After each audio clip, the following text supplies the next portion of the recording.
Bonsoir à tous, ravi de vous retrouver en direct et en français sur i24 News et de commencer donc cette nouvelle semaine ensemble.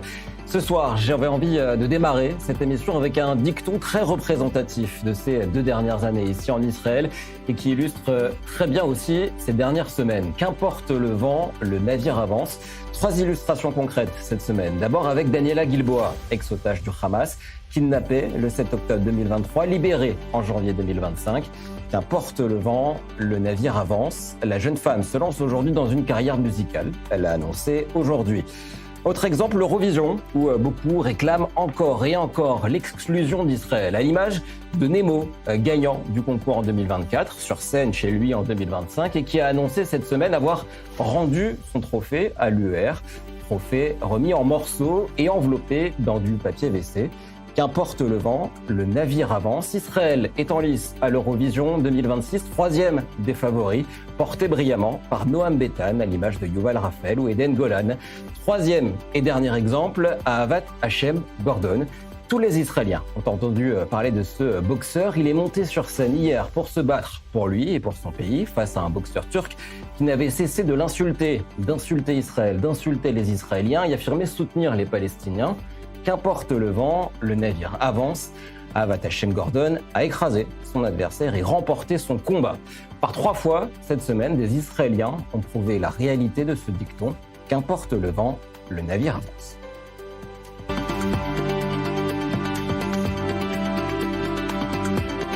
Qu'importe le vent, i24 News et l'actualité avance. Et avant de la décrypter, direction le balcon i24 News où Shani Guidalia nous attend ce soir. Bonsoir Shani. Quels sont les grands titres de l'actualité de ce dimanche 22 février ? Bonsoir Christopher, bonsoir à tous. Eh bien, on ouvre évidemment avec les négociations entre l'Iran et les États-Unis. Les négociateurs américains se tiennent prêts à engager un nouveau cycle de discussion avec l'Iran vendredi à Genève, à condition que Téhéran transmette dans les 48 heures une proposition détaillée sur le nucléaire. Washington attend un document précis qui définit les engagements iraniens, notamment sur l'enrichissement d'uranium, tandis que l'Iran continue de réclamer un allègement des sanctions. Cette éventuelle rencontre pourrait constituer une tentative de relance diplomatique dont la tenue dépend désormais du contenu et du calendrier de la proposition iranienne. Et dans le même temps, Steve Witkoff a déclaré hier soir sur Fox News que Trump était curieux de savoir pourquoi l'Iran n'avait pas encore accepté d'accord sur son programme nucléaire. L'armée israélienne a mené une série de frappes contre des cibles du Hamas et du Hezbollah au Liban. Pour ce qui est du Hamas qui a été visé, c'est un quartier général à partir duquel opéraient des membres de l'organisation terroriste dans le sud du Liban. Le site visé servait ces dernières semaines aux membres du Hamas pour la préparation d'actions contre les forces israéliennes. Pour ce qui est du Hezbollah, plusieurs quartiers généraux et sites opérationnels ont été ciblés dans la région de Baalbek, un peu plus au nord. L'armée israélienne affirme que plusieurs cadres et commandants des 2 organisations ont été touchés lors de ces frappes, sans fournir de bilan chiffré précis. Toujours dans le domaine sécuritaire, d'après des informations parues dans les médias arabes, le Hezbollah est actuellement supervisé par des officiers des gardiens de la Révolution. En prévision d'une éventuelle frappe israélienne ou américaine, le Hezbollah a considérablement intensifié ses préparatifs militaires et sécuritaires sous la supervision étroite des gardiens de la Révolution. Des sources ont indiqué aux médias Al Arabiya et Al Hadat que ces officiers supervisent non seulement la reconstruction de l'infrastructure militaire du Hezbollah, mais gèrent et exécutent également les plans de guerre stratégiques. On fait à présent un détour par la France. Jean-Noël Barrot a annoncé dimanche qu'il allait convoquer l'ambassadeur américain à Paris, Charles Kushner, à la suite de propos de l'administration Trump sur la mort de Quentin. L'administration Trump avait dénoncé vendredi la violence politique d'extrême gauche dans une première réaction officielle. Sur X, l'ambassade américaine en France avait déclaré que l'extrémisme violent de gauche est en hausse et son rôle dans la mort de Quentin démontre la menace qu'il représente pour la sécurité publique, de quoi inquiéter le Quai d'Orsay qui refuse toute instrumentalisation de ce drame à des fins politiques. On rappelle que Charles Kushner, qui a pris ses fonctions l'été dernier, avait déjà été convoqué fin août au ministère des Affaires étrangères après des critiques jugées inacceptables par Paris sur l'absence d'action contre l'antisémitisme d'Emmanuel Macron.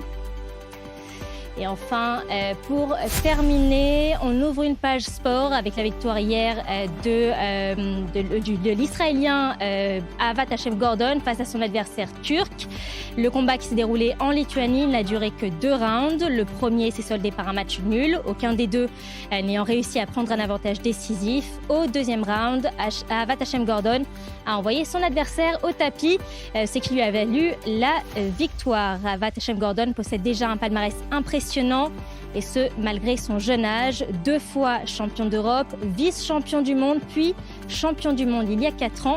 Avat Hashem Gordon a déclaré que son ambition était d'intégrer l'UFC. Merci beaucoup, Chani Guidalia, depuis le balcon i24 News. On vous retrouve un peu plus tard ce soir dans la grande édition. Laissez-moi vous présenter nos décrypteurs du soir. À ma droite, Sarah Chemla, consultante en diplomatie et relations internationales. Bonsoir, merci d'être avec nous encore aujourd'hui. Pierre Herov, écrivain, reporter, réalisateur. Bonsoir à vous également. À ma gauche, Nathalie Madar, productrice et journaliste à i24 News. Bienvenue de l'autre côté de la caméra. D'habitude, on vous voit, nous, en régie, nos téléspectateurs ne vous voient pas, mais c'est un plaisir de vous avoir de ce côté-ci de la caméra. Et évidemment, un vieux de la vieille, si vous me permettez l'expression, Mathias, notre expert défense et i24 News. Premier thème. Il y a l'EHPAD, tout de suite. Non, pas encore. Vous avez encore un peu de temps, Mathias, pour cela.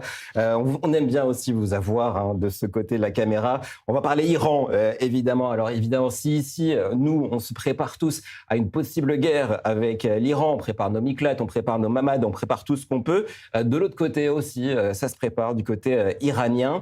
Il y a plein de conditionnels autour de cette guerre. Ça fait 3 semaines, 1 mois, 2 mois, peut-être qu'on parle tous les week-ends d'une guerre imminente contre l'Iran. Vous en avez peut-être marre, mais croyez-nous, nous aussi ici en Israël. Mathias, je vais d'abord me tourner vers vous. On disait que l'Iran se préparait. Il y a des plans qui ont été révélés par le New York Times disant qu'Ali Khamenei se préparait à une possible élimination. Est-ce que c'est le signe que le régime islamique commence à avoir peur, ou alors finalement c'est normal que l'Iran se prépare à une possible guerre et une possible élimination de son guide suprême? Si l'Iran avait peur, l'Iran négocierait.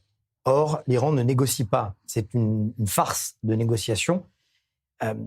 Et qui plus est, pour aller très très vite, le fait même que le guide suprême ne nomme pas Mojtaba, qui est son fils, et je vous l'ai dit déjà, Mojtaba est encore plus cruel que son père, et qu'il nomme Ali Larijani, montre que l'Iran véritablement n'a que faire des pressions américaines et des pressions israéliennes. Et pour l'instant, l'Iran fait cavalier seul, puisque l'Iran est en train aussi, en parallèle des répressions, de recruter énormément de monde, notamment à la frontière Iran-Irak, ce qui prouve que l'Iran se prépare au scénario, ce qu'on pourrait appeler le scénario du pire. Sarah, je vais me tourner vers vous. Combien de temps peut durer cet entre-deux diplomatique? On ne sait pas trop qui jongle avec quoi. Est-ce que l'administration américaine est vraiment en train de négocier? Est-ce que le régime islamique est vraiment en train de négocier? Est-ce qu'il y a une forme d'expiration du délai diplomatique? Il y a effectivement une expiration du délai diplomatique pour que Trump puisse conserver sa crédibilité. C'est-à-dire qu'aujourd'hui, Trump a formulé des menaces depuis le début janvier. Premièrement, en disant au régime, si vous tuez les manifestants, on va arriver. En disant aux manifestants, allez dans la rue, on vous soutient. Aujourd'hui, Trump a beaucoup parlé et le monde attend des actions. C'est-à-dire soit des actions diplomatiques avec des concessions pour arriver à un accord, ce qui est très peu probable du côté américain, car faire des concessions sur un programme nucléaire ou des missiles balistiques, ce serait inenvisageable pour la région du Moyen-Orient. Ou alors lancer une campagne militaire contre l'Iran, qui serait sûrement soutenue par Israël de toute façon, parce qu'Israël a besoin d'éliminer la menace iranienne, qu'elle soit nucléaire ou balistique. Donc la date arrive à expiration. On est sûr de ça. Je vais me tourner vers vous, Pierre Herov. Cette semaine, Steve Witkoff, l'envoyé américain au Moyen-Orient, a affirmé que Donald Trump était curieux de savoir pourquoi l'Iran n'avait pas encore accepté d'accord sur son programme nucléaire. Je pense qu'on est tous très curieux de le savoir ici. Est-ce que cette déclaration de Steve Witkoff et cette interrogation de Donald Trump, c'est le signe que Donald Trump n'a pas compris le régime islamique, ne comprend pas le régime islamique? Je pense qu'il ne s'agit pas seulement de Donald Trump, mais plus généralement des Américains.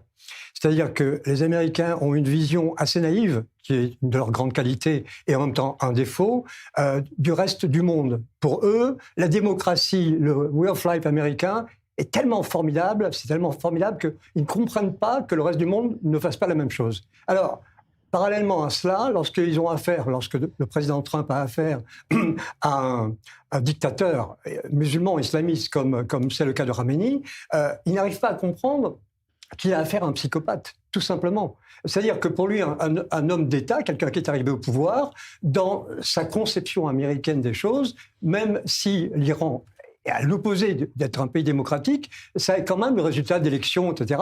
Donc il y a un peuple derrière et peut-être une légitimité. Il a l'impression qu'il pourrait y avoir une légitimité autour de Khamenei.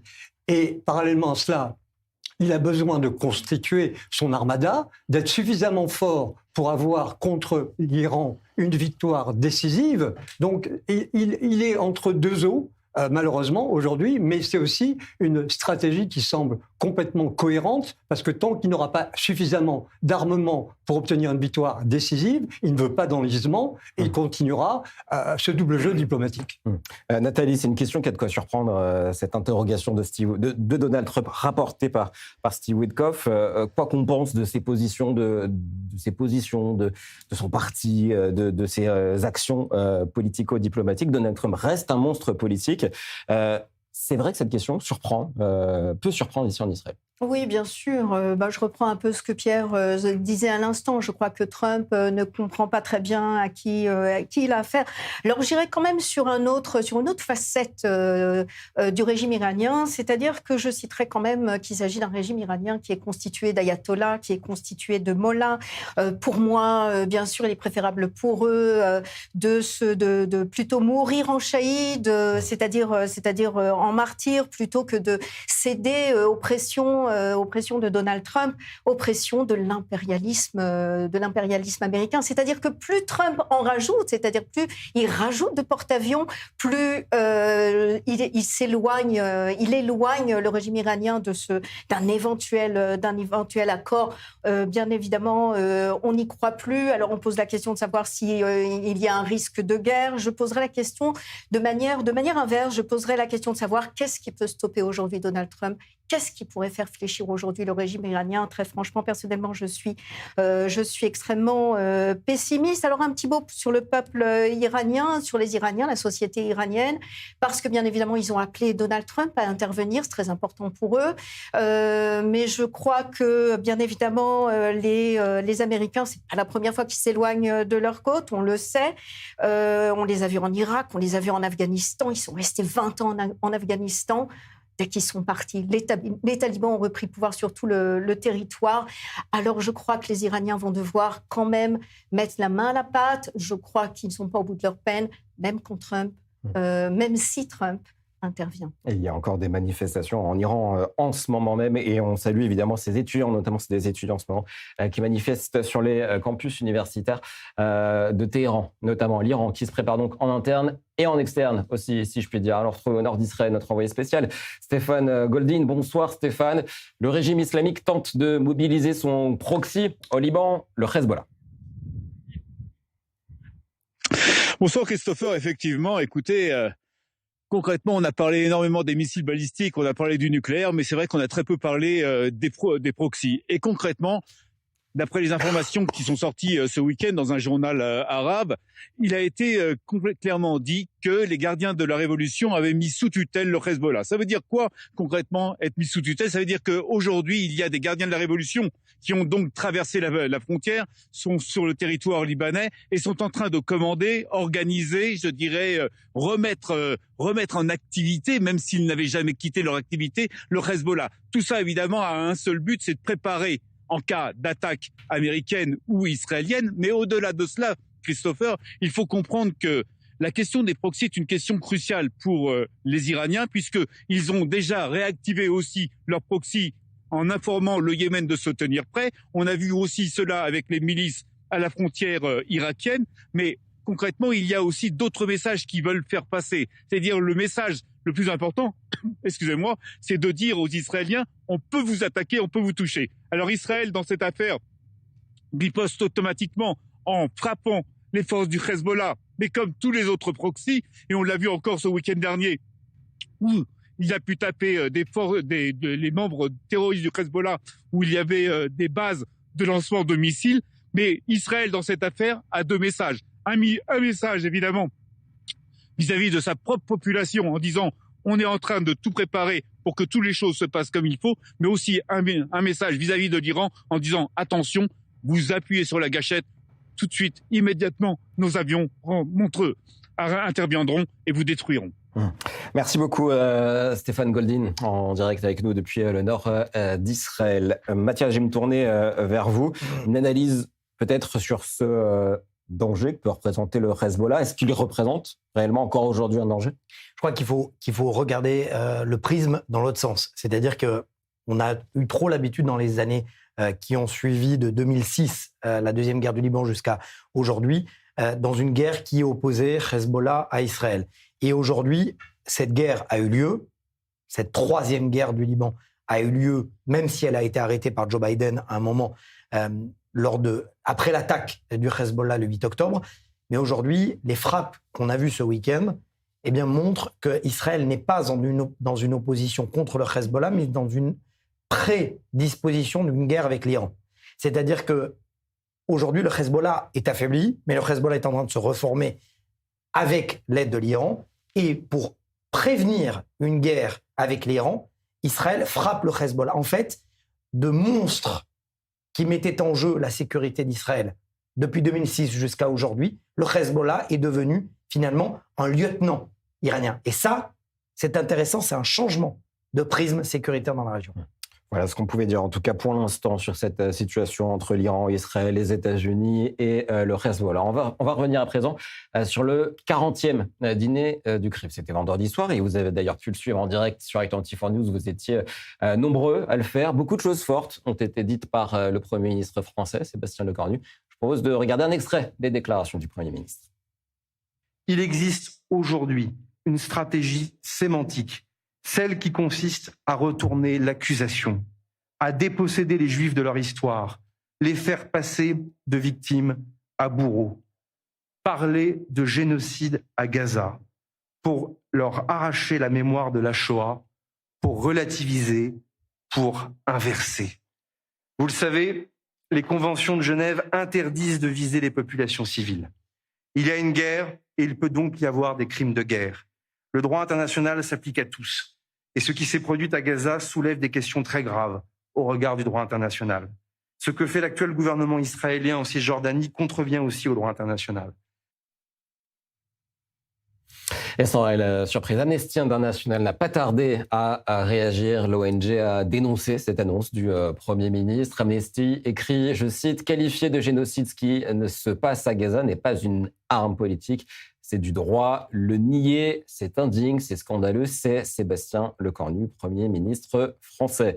Avant de décrypter cette situation, j'aimerais qu'on se tourne vers Arnaud Klersfeld, qui est en ligne avec nous, avocat de l'association Fils et Filles de déportés juifs de France. Bonsoir, merci à Arnaud Klersfeld d'être avec nous. Avant de revenir sur la sortie d'Amnesty International, on a beaucoup dit que ce dîner du CRIF était l'occasion pour le gouvernement français de se réconcilier avec les Français juifs. Mission accomplie, selon vous ? En tous les cas, dans la première partie des propos du Premier ministre, je ne suis pas d'accord sur la seconde, mais dans la première partie des propos, oui, il se réconcilie d'une certaine manière, puisque le président de la République, à la question de savoir si un génocide était en train d'être commis à Gaza, il avait répondu je laisse la réponse aux historiens dans le futur. Donc en ne répondant pas, il avait d'une certaine façon répondu, en tous les cas pour ceux qui étaient hostiles à Israël. Là, le Premier ministre récuse cette accusation de génocide et il a tout à fait raison et aucune instance internationale n'a qualifié le comportement militaire d'Israël à Gaza de génocide. Et d'ailleurs, ce n'est en aucune manière un génocide.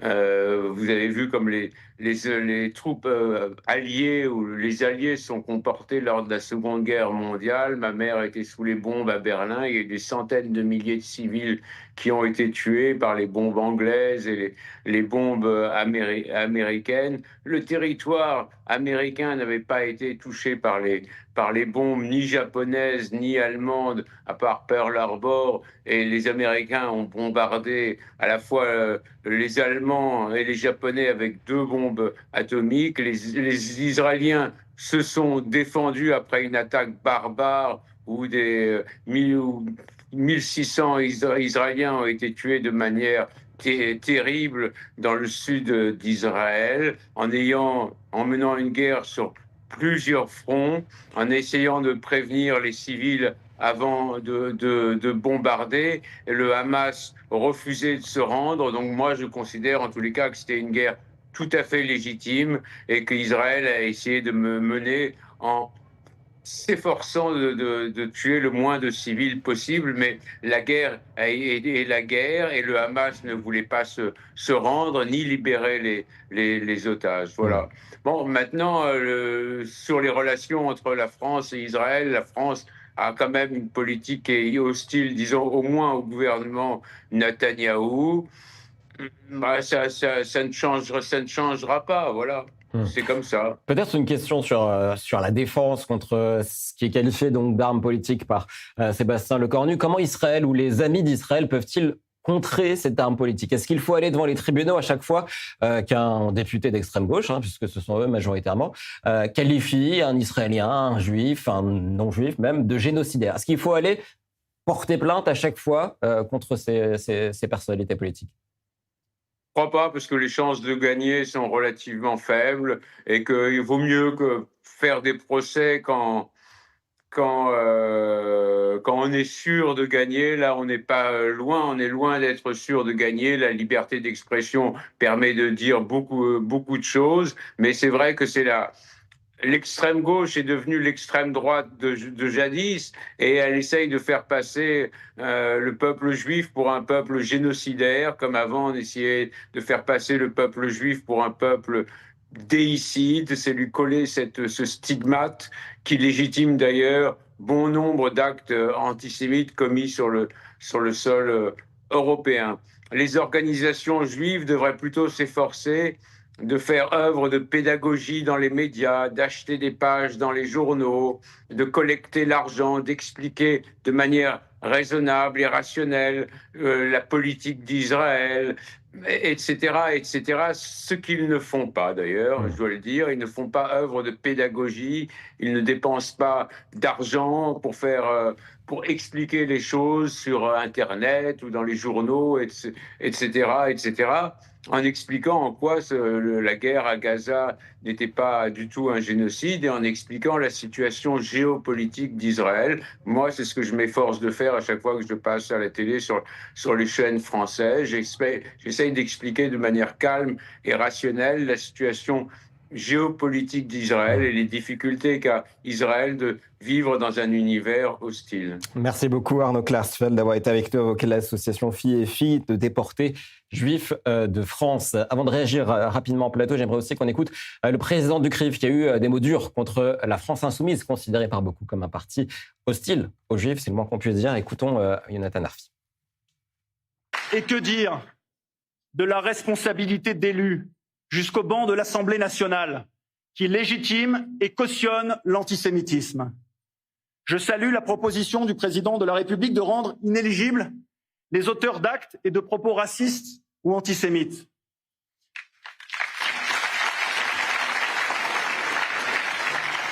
Rima Hassan, Émeric Caron, David Guiraud, Thomas Porte, tôt ou tard, vous serez rattrapés par la justice.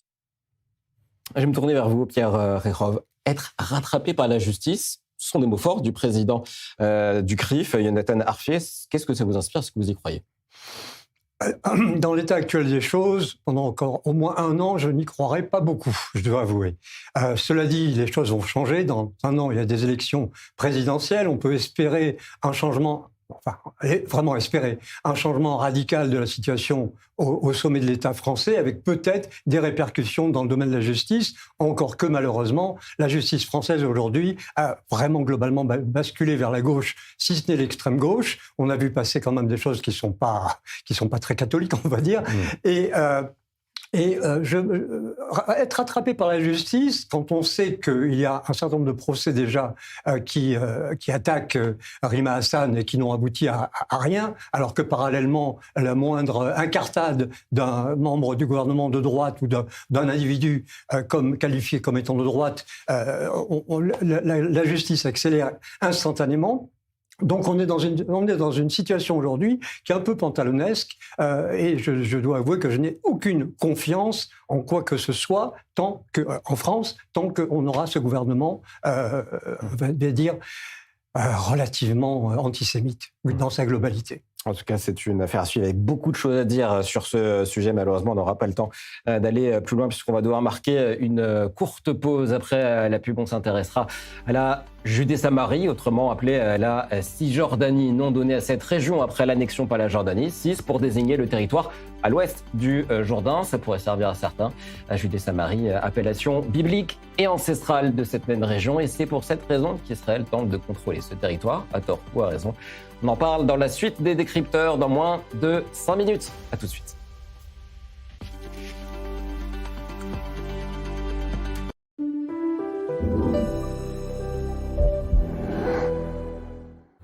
C'est nul d'être un adulte. Les adultes, ils doivent travailler toute la journée. Les adultes, quand ils reçoivent du courrier, c'est que des factures. Et les factures, ça craint. C'est vrai, oui. Mais nous, on a permis de conduire.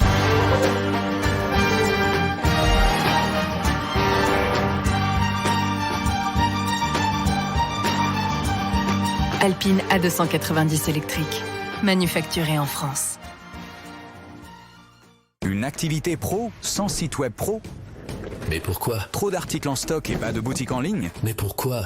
Un site web qui vous prend beaucoup de temps? Mais pourquoi? Utilisez les outils d'IA intelligents de Yonos pour créer votre site en quelques secondes et booster votre réussite en ligne. Yonos, domaine, site internet, cloud. Aïe, aïe, aïe, aïe, aïe, la voiture. Là, vous êtes au fond du trou. Mais vous êtes chez Direct Assurance. Votre conseiller personnel vous accompagne pour résoudre rapidement votre sinistre. Vous avez choisi Direct Assurance. Vous avez assuré? Des offres qui vont vous faire retomber amoureux de votre maison. Salle à manger, salon, fauteuil, Shumrat Azorea, tout l'ameublement de la maison en un seul endroit. Chaque être humain porte en lui les talents que Dieu lui a donnés et mérite d'être vu et écouté comme tel. Chez Optical Center, bien voir c'est privilégier ce qui nous unit. Et bien entendre nous amène à bien nous entendre pour construire des relations de confiance. Ensemble, continuons à bâtir une humanité plus solidaire, capable chaque jour de voir le beau et d'entendre le bien en chacun. Certains achètent un bien, nous détectons les opportunités. David Jamy Group, l'expérience au service de ceux qui veulent investir autrement. Aujourd'hui, Dubaï explose. Croissance exceptionnelle, fiscalité avantageuse, sécurité incomparable et une rentabilité unique au monde. Entourés des meilleurs experts, nous chassons sur place et à vos côtés les opportunités les plus prometteuses. À Dubaï, mais aussi à Miami, Tel Aviv et Paris. Vous voulez investir intelligemment? Sécuriser votre avenir dans les plus belles villes du monde? David Jamy Group, Real Estate Opportunities.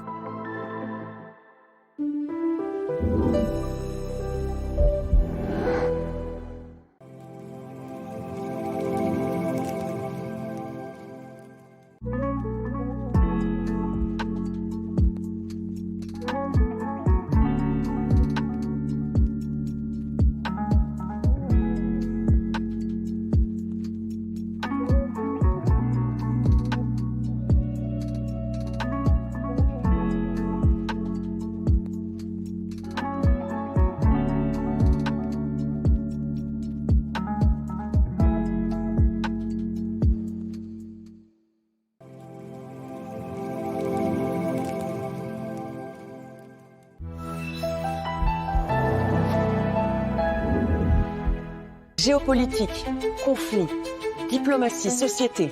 Les événements s'enchaînent, se répondent, s'influencent. Ils sont les pièces d'un même puzzle. Nos regards croisés, nous relions les points de vue au-delà des frontières et des clichés. Analyse, Experts, témoins, des voix différentes, une même exigence. Regard croisé, poser les bonnes questions et voir le monde autrement. Le grand oral sur i24 News, c'est chaque lundi à 21h30. Des politiques, des experts, des artistes, des auteurs pour décrypter et comprendre les grands enjeux du Proche-Orient et de notre époque. Ils sont mes invités pour ce grand oral sans détour et sans langue de bois, à lundi sur i24 News.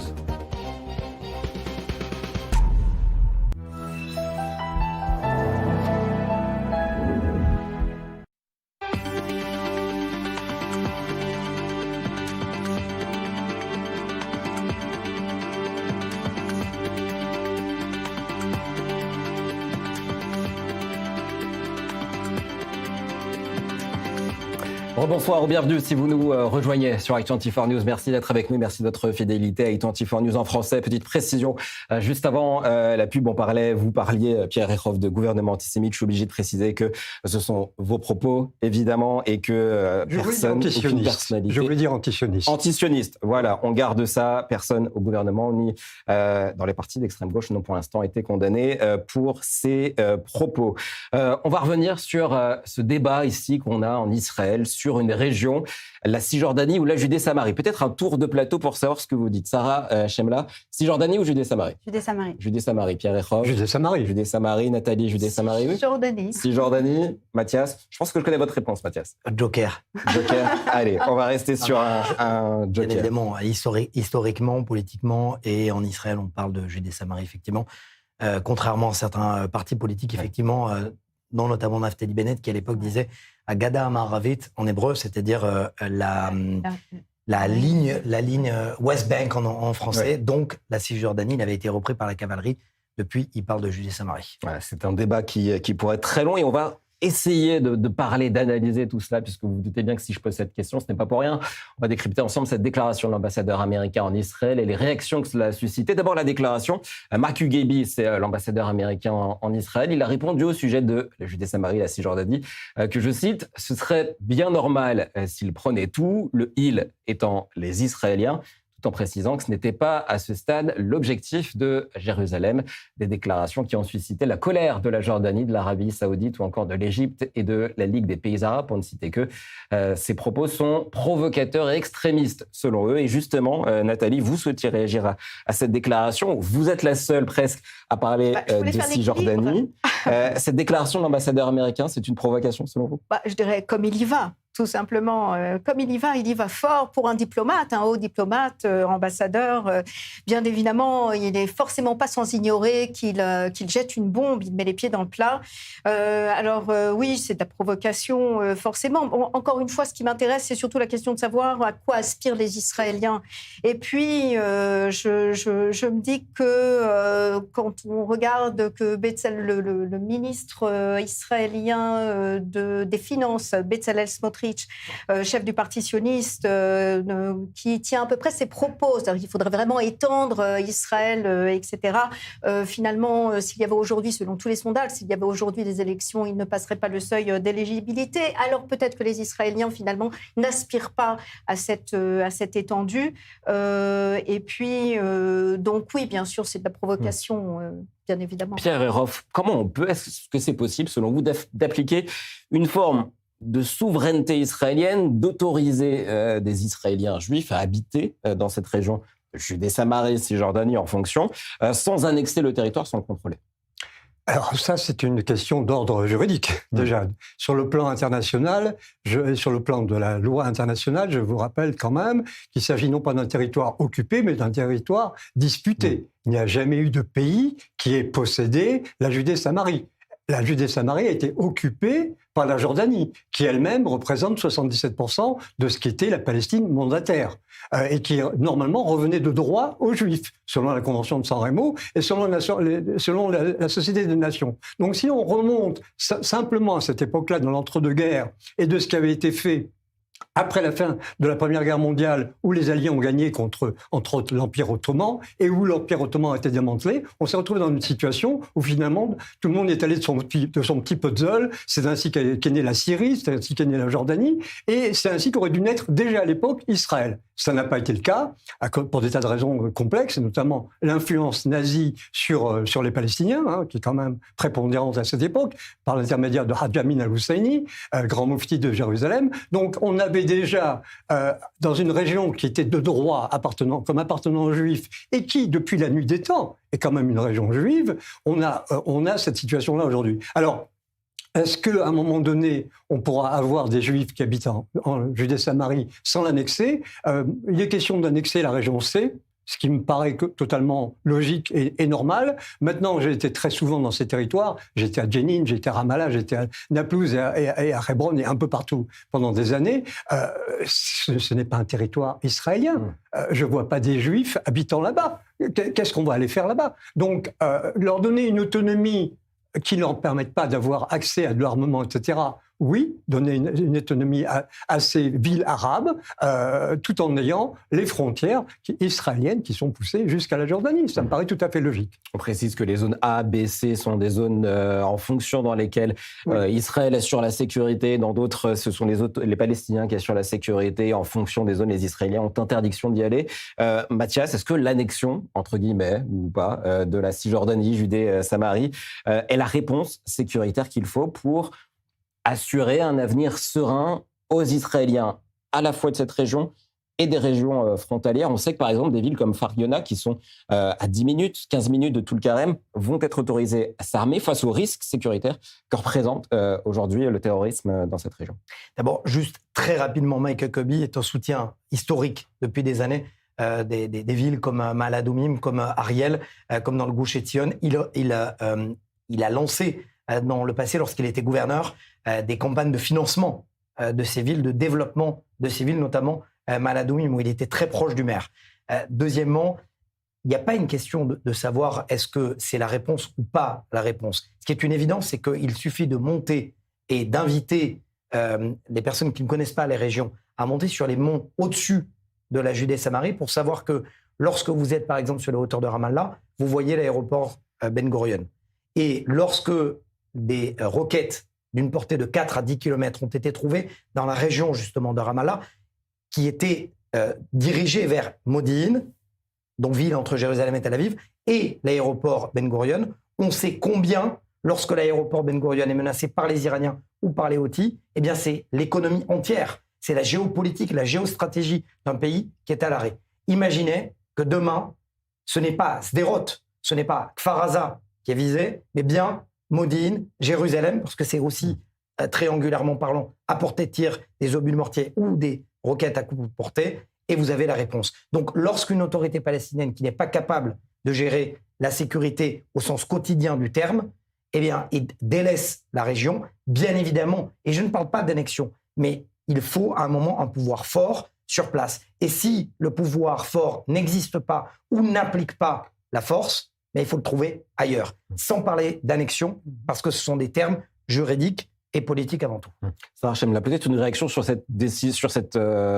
commentaire de l'ambassadeur américain. Mathias le disait, c'est un proche de Donald Trump, un proche de cette idée. Il y a aussi une question de droit international, Pierre Hercouet le disait tout à l'heure.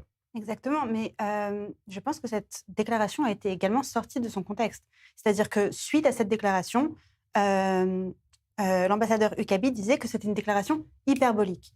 Après, il faut voir aussi qui est-ce qui était en face de l'ambassadeur Huckabee. On avait Tucker Carlson. Tucker Carlson, qui est-il ? Il est une ancienne star de Fox News qui a été virée en 2023 et qui a été désigné antisémite en décembre dernier, antisémite de l'année. Cette personne n'est pas un journaliste, c'est un faiseur de chaos. C'est-à-dire qu'il a pris l'ambassadeur pendant 3 heures, lui a posé des questions très polémiques et a attendu la phrase qui pourrait sortir du contexte pour en faire un narratif explosif autour. C'est exactement ce qui s'est passé. Donc, effectivement, cette phrase est très problématique aujourd'hui parce qu'Israël n'a pas du tout de visée expansionniste. C'est bien pour ça, d'ailleurs, qu'on a les accords d'Abraham. C'est bien pour ça qu'on essaye de faire la paix avec nos voisins, comme on essaye de faire la paix avec le Liban ou même avec la Syrie, le jour où ça se stabilisera. Israël veut la paix, mais pas à n'importe quel prix. On veut la paix avec une sécurité garantie sur tous les fronts, c'est-à-dire à Gaza, au nord, en Judée-Samarie, une paix avec l'Iran, quand elle sera possible, si un jour le régime tombe. Mais voilà, donc aujourd'hui, Israël n'a absolument pas une visée expansionniste. Cette phrase a été décontextualisée et pour moi, c'est une polémique qui a gonflé autour de pas grand-chose quand on voit la personne en face de qui l'ambassadeur l'a donné. La seule question maintenant à poser, c'est pourquoi l'ambassadeur a accepté de faire une interview face à cette personne-là. C'est une bonne question et si Emma Kakebi nous regarde, il est évidemment le bienvenu sur ce plateau pour en parler. Évidemment, l'actualité évolue en temps réel. On parlait tout à l'heure des négociations iraniennes. Il semblerait que l'Iran évoque de nouveaux pourparlers avec les États-Unis. Ce sera, je cite, probablement jeudi à Genève. Il semblerait donc que les négociations continuent. On aura l'occasion d'en reparler. Avant cela, peut-être un autre sujet à présent, c'est le financement des organisations terroristes. Le Hamas se finance à Gaza, en Iran donc, et en France, une enquête a été ouverte fin 2023, une enquête pour financement d'une entreprise terroriste. On va essayer de rejoindre à Paris notre correspondante Anna Papiachvili. Bonsoir Anna. Selon nos confrères du Figaro, 5 personnes liées aux associations humanitaires et soutien humanitaire ont été mises en examen cette semaine. Elles sont donc soupçonnées d'avoir financé le Hamas. Absolument, bonsoir Christopher. Ces associations françaises sont donc dans le viseur de la justice et vous l'avez dit, 5 personnes en lien avec les ONG humanitaires et soutien humanitaire, TERE, ont été mises en examen pour financement d'une entreprise terroriste, abus de confiance en bande organisée et blanchiment aggravé. Elles ont été placées sous contrôle judiciaire conformément aux réquisitions du parquet national antiterroriste. Alors selon les magistrats, ces structures considérées par les services de renseignement comme proches de la mouvance des frères musulmans auraient transféré des fonds vers le Hamas sous couvert d'aide humanitaire destinée aux populations palestiniennes. Vous l'avez dit, l'enquête a été ouverte le 3 novembre 2023. Des perquisitions ont eu lieu aussi en janvier 2024 au siège de ces associations où des documents comptables et des fonds importants compromettants ont été retrouvés par les enquêteurs. En tout cas, ces associations visées, eh bien, elles contestent formellement toute irrégularité et dénoncent des accusations infondées. Merci beaucoup Anna Papiachvili, vous l'aurez compris, on a des petits problèmes de liaison en ce moment entre Tel Aviv et Paris. On va essayer de réparer cela pour vos prochaines interventions. Anna, en tout cas, merci d'avoir été avec nous. Pierre Ekhov, peut-être une question sur ces mouvements pro-palestiniens. Une réaction à ces mises en examen, enfin, peut-être ? Oui, enfin. Vous savez, je vais dire quelque chose qui va choquer. La cause palestinienne est une immense arnaque qui existe depuis malheureusement beaucoup trop longtemps et qui génère des mouvements de fond colossaux dans tous les domaines. Les organisations comme Amnesty International, Oxfam, etc., c'est à la fois un mélange de corruption, d'antisémitisme, d'ignorance. Enfin, on est là dans un système où vous avez en face une cause qui est la cause. Alors, on oublie les Iraniens, on oublie tout ce qui se passe à travers la planète, et d'un seul coup, vous avez cette cause qui génère les passions internationales et qui génère aussi énormément d'argent.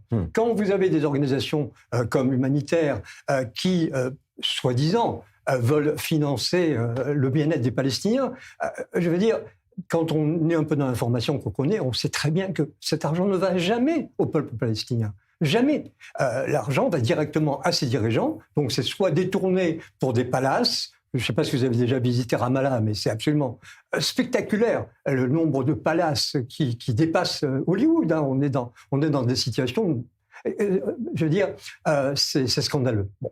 Et côté Gaza, côté Hamas, vous avez un mélange, il n'y en a plus beaucoup, heureusement, de palaces spectaculaires et de corruption servant à financer les souterrains, les roquettes, etc. Donc, ceux qui font ça en France le savent très bien. Que la justice se réveille enfin, c'est, à mon avis, un peu tard, mais c'est déjà pas mal que ça commence à se produire. On est persuadé, évidemment, que certains croient vraiment en cette cause palestinienne et espèrent vraiment aider le bien-être. Ce soit qu'un début, parce que c'est partout. Et toutes les organisations qui sont impliquées avec la cause palestinienne ont ce défaut-là. Est-ce que, Mathias, on peut faire, selon vous, un lien entre ce financement donc, d'une entreprise terroriste et l'importance, peut-être, des manifestations anti-israéliennes en France et ailleurs ? Est-ce qu'elles sont financées aussi, à la fois, par ces organismes ? Alors, il faut saluer aussi le travail de chercheurs, notamment parce qu'il est souvent mon invité dans Défense, Vincent Cheba, de NGO Monitor, qui fait un travail colossal. Et il fait un travail non pas politique, mais véritablement dans les faits, dans les détails. C'est-à-dire qu'il prouve à chaque fois, d'abord, l'opacité des fonds, deuxièmement, le passé de ceux et celles qui sont à la tête de ces organisations non gouvernementales et qui ont des liens avec des organisations terroristes, en l'occurrence Al-Hajj ou humanitaires, dont il a été prouvé qu'elles avaient des liens avec des groupes des FPLP et du Hezbollah. Mais au-delà de cela, effectivement, pourquoi c'est important effectivement d'établir, et vous avez raison d'établir le lien, parce que récemment, le Hezbollah, notamment, le Hamas, a demandé de relancer les manifestations. Parce qu'il y avait une sorte d'affaiblissement du mouvement. Et comme par hasard, dans un laps de temps extrêmement court, le petit-fils de Nelson Mandela a relancé, par exemple, le mouvement des flottilles. Donc il y a un lien de cause à effet entre le Qatar, l'argent du Qatar, l'Iran, ces organisations qui sont le relais véritablement dans les rues, que ce soit en France, en Europe ou même dans les campus universitaires, de cette relation tripartite entre les États, le financement, les banques et les organisations terroristes. Alors, on devait retourner en France, pour rien vous cacher, mais on n'a toujours pas réussi à rétablir la connexion avec Anna Papiachvili. On devait parler avec Anna de ces groupes d'extrême gauche qui, en Allemagne, avaient appelé à manifester sur le camp de concentration de Buchenwald, un camp qu'ils accusent de diffuser, je cite, une propagande israélienne. Ils réagissaient notamment à cette interdiction de porter des signes palestiniens politiques sur ce camp de concentration de Buchenwald. Peut-être une réaction sur cela,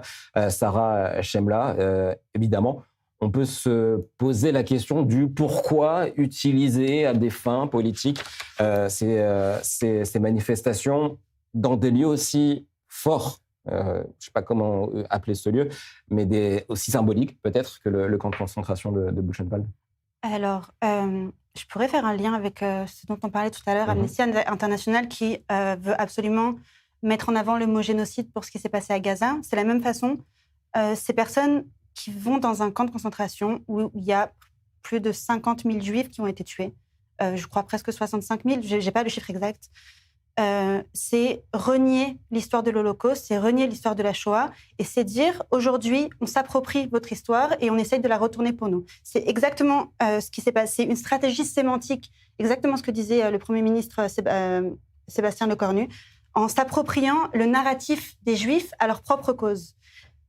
Aujourd'hui, parler de génocide, c'est faux par définition. C'est-à-dire qu'un génocide, c'est chiffré, c'est prouvé. C'est pas, on peut pas parler... Si on a des victimes civiles, on ne peut pas dire qu'il y a eu un génocide. Il faut montrer une intention de nuire. Aujourd'hui, les pro-palestiniens, les mouvements pro-palestiniennes, ainsi que toutes les manifestations, essayent de monter le monde pour qu'ils ingèrent leur narratif de Israël a commis un génocide à Gaza. Le jour où la Cour internationale de justice reconnaîtra qu'il y a un génocide à Gaza, peut-être qu'on pourra parler et discuter, avoir un débat sur cette définition. Aujourd'hui, ce n'est pas le cas. Aujourd'hui, il n'y a pas de génocide à Gaza. Le ratio de guerre à Gaza a été prouvé comme le plus petit des guerres modernes. C'est-à-dire qu'aujourd'hui, une guerre moderne, c'est un ratio 9 civils pour un combattant. Le ratio à Gaza était entre 1,5 et 3 civils pour un combattant. C'est un des plus petits ratios de toutes les guerres modernes. Donc, ces personnes-là utilisent l'histoire des Juifs à leur propre cause et c'est une déformation terrible. Et ce n'est pas la première fois, malheureusement, que ça arrive, évidemment. Tout ce que l'on dit là, ce n'est pas légitimer ou minimiser la mort de civils. Chaque mort civile, évidemment, est un drame, on le rappelle. Et on rappelle également que c'est le Hamas qui a déclenché cette guerre le 7 octobre dernier. On va revenir en France. On va évoquer à présent cet hommage rendu hier à Quentin. Entre 3200 et 3300 personnes ont rendu hommage à Lyon, à ce jeune homme lynché la semaine dernière, donc en marge d'un rassemblement de Rima Hassan. Et nous sommes en ligne avec Nicolas Faure, analyste politique. Bonsoir, merci d'être avec nous. Alors, vous étiez sur place hier, vous avez couvert cette manifestation, vous étiez dans cette manifestation, cet hommage. Racontez-nous l'atmosphère de cette marche.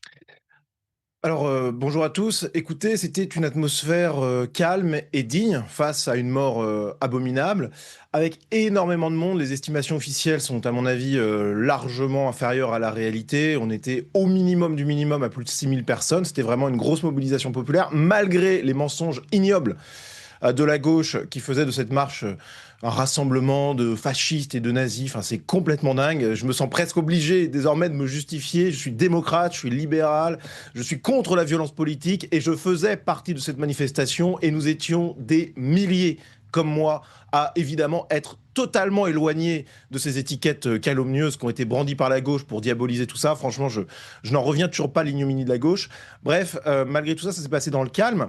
Malgré aussi sur le trajet, ça c'est quelque chose qui a été malheureusement peu dit par les médias, mais que tous ceux qui ont été sur place ont vu. C'était des provocations tout au long du trajet, avec des gens de cette mouvance Antifa, avec aussi des racailles de cité qui étaient là pour provoquer, pour se moquer de Quentin, pour provoquer les manifestants, pour inciter au chaos, finalement.